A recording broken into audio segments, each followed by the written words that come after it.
ভারত চীন সবাই আমাদের ফ্রেন্ড। আমাদের সাথে ভারতের খুবই সুসম্পর্ক আছে। আপনারা দেখেছেন আমাদের সাথে ভারতের ট্রেড আরও বাড়ছে।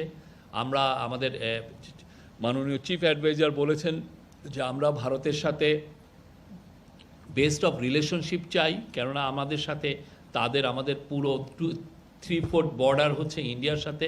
আমরা তাদের সাথে ভালো সম্পর্ক চাই। আমরা তাদের সাথে আরও আমাদের ইকোনমিক কোঅপারেশন বাড়াতে চাই।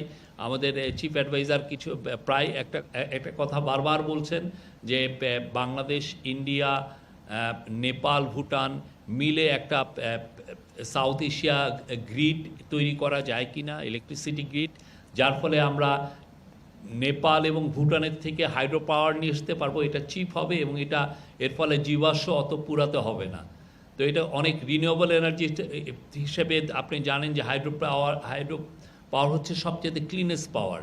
তো আমরা চাচ্ছি যে ইন্ডিয়ার সাথে আমাদের এই বিষয়ে আরও কোলাবোরেশন করে যে কীভাবে আমরা দুটো দেশই নেপাল এবং ভুটানের হাইড্রো পাওয়ার দ্বারা যাতে বেনিফিটেড হই সেই বিষয়ে। এবং বাংলাদেশকে প্রফেসর ইউনূস বলেছেন যে একটা ম্যানুফ্যাকচারিং হাব করার